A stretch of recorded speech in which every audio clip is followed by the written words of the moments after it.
Knife dope. More dope. Come and get your fix. What's up, fuckers?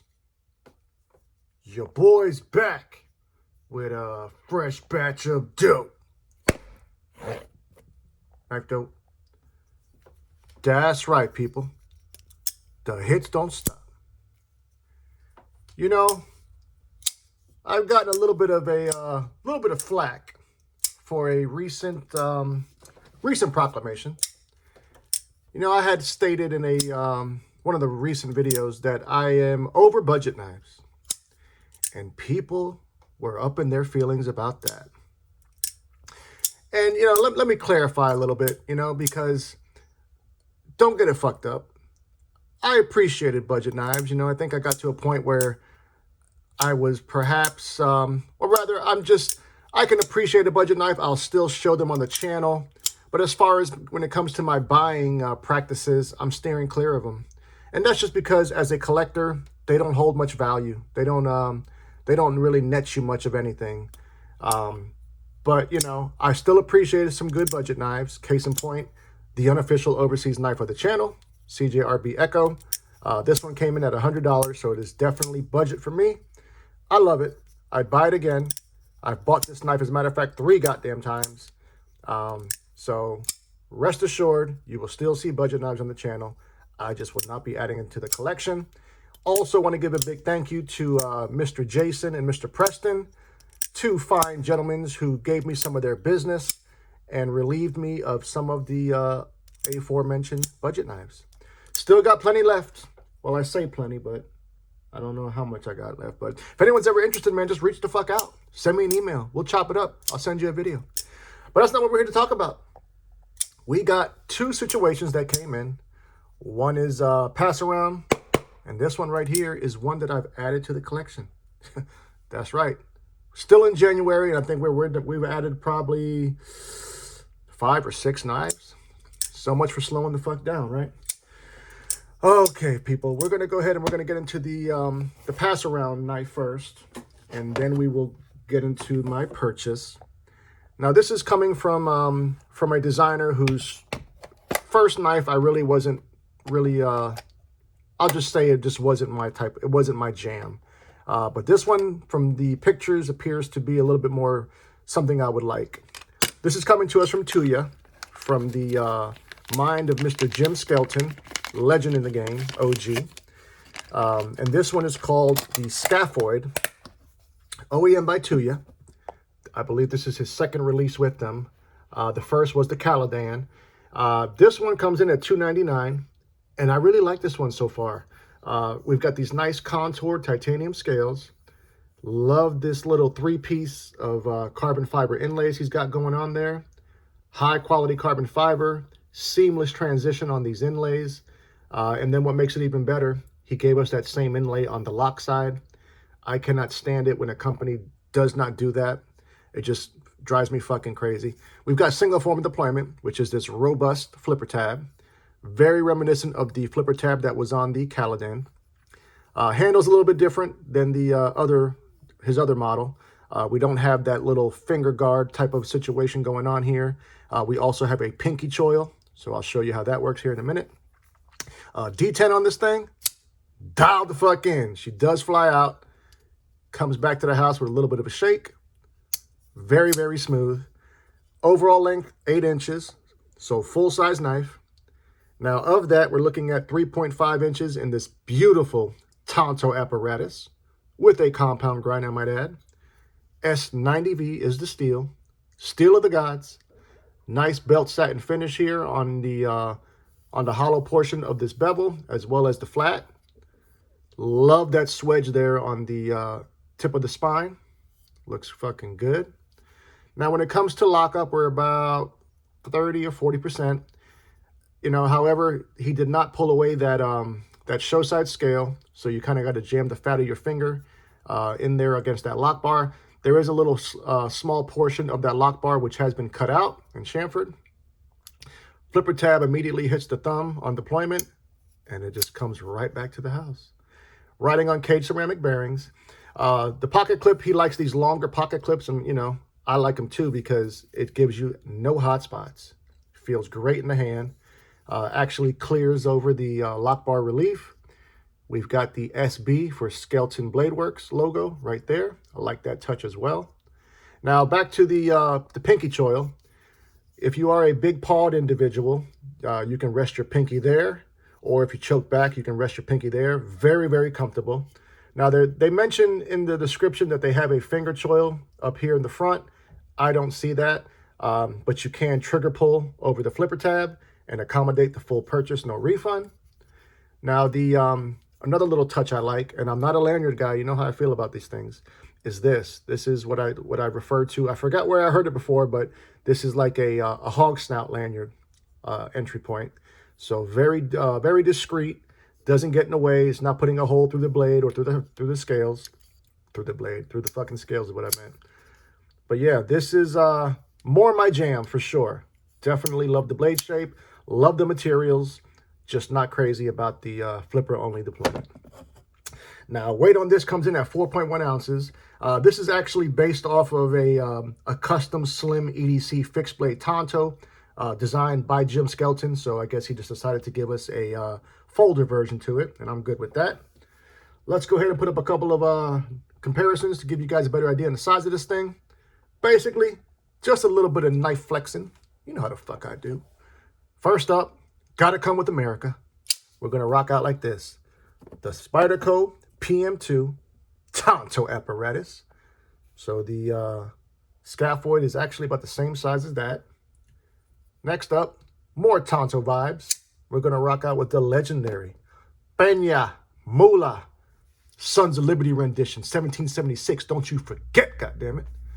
And once again, that scaphoid is bigger than that. Let's get you some more, shall we? Recent acquisition that I'm really enjoying is this one, which is the Microtech SOCOM Bravo Mini. Goddamn, people, I love that fucking Mini. We can see that the scaphoid is bigger than that. How about some budget vibes?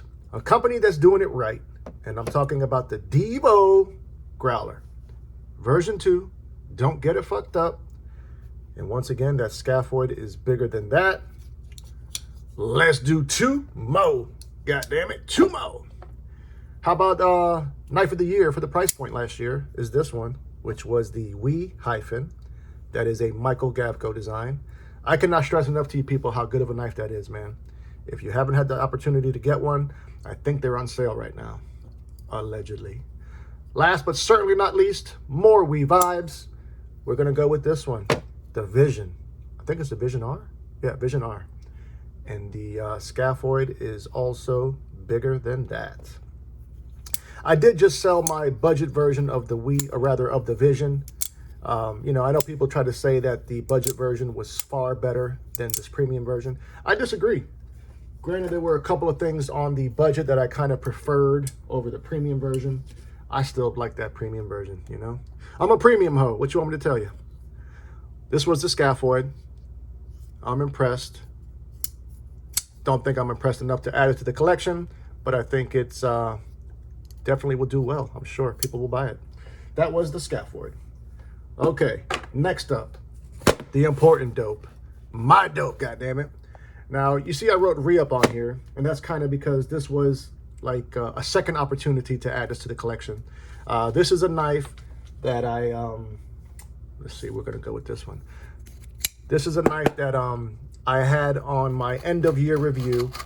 It was I think it was a candidate for Knife of the Year. It was sent in to me by a buddy of mine. They were sold out at the time, hence why I didn't buy it. So these came in stock very briefly. There was only one version. So you know I had to pull the goddamn trigger.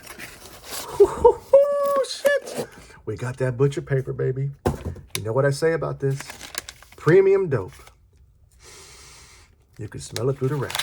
All right. Let's see what this is about. Voila. We've got another QuietCarry. Now, QuietCarry, in my opinion, is manufacturing some of the best goddamn knives, especially for the price point. We don't know who their OEM is. They keep that shit like a goddamn nuclear secret. But this one is the Drift Large There we go, like this. The Drift Large. There goes your little warranty card. And like I mentioned, this was the only version that was in stock. A couple of things I didn't necessarily want, but you know, I wanted the goddamn knife, so I did it anyways. This is got the main reason why I really wanted this was because of the knurling. I've got a couple of other quiet carries in the collection, but I've never been lucky enough to score one of the knurling pattern ones. Beautiful crown spine. I believe this came in at about $350, if I remember correctly.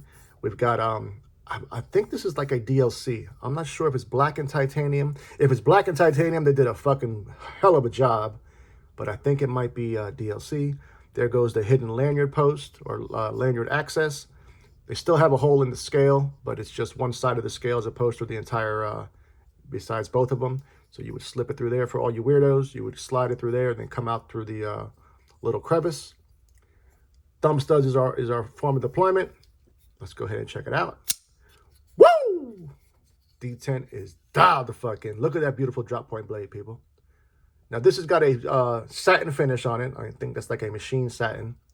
Van X super clean as a steel. Very, very clean presentation. We've got the QuietCarry wording there on the show side. And then we got Van X there on the lock side. Plenty of room for disengagement. They did chamfer that scale to give you some nice, like a nice launch point. Now this is riding on washers. So the action is a little bit different. Granted, these do break in pretty nicely, man, you know. I've had some that have broken in fantastically. So we shall see how this one goes. Now, this is the large version to the Drift, but they have maintained the same blade stock as the original, as well as the handle thickness. So I'll show you guys that here momentarily. Let's go ahead and put up some comparisons for you on this one. Got to continue with this America first. We're going to rock out with this one, the Manix 2 15V rendition. So there you see that. More American vibes. How about the Para 3 S90V rendition? So that Drift Large is bigger than that. Let's do a couple more, shall we? How about my QuietCarry collection? We're going to rock out with the first one, which is the OG Drift, the one that started it all for me. So you can see the side-by-side comparison of those. Then this one, which is, I think, to date, my favorite Drift rendition, and that is the Drift LC. So here you see the assortment of drifts. Now, before we get to these last two, let me quickly show you the comparisons on this. Identical blade stock as the original, and we also have the same handle thickness. So literally, all they did was just enlarge the platform while maintaining the you know, the important shit, the sliciness, the small footprint, even though it's a bigger knife. Last but certainly not least, we're gonna go with these two. How about some ProTech Mordax in your life? So here you see that. Last but certainly not least, gotta have a goddamn Demko. We're going with the 20.5. And so the Drift Large is bigger than that. Yes, people, QuietCarry is a threat.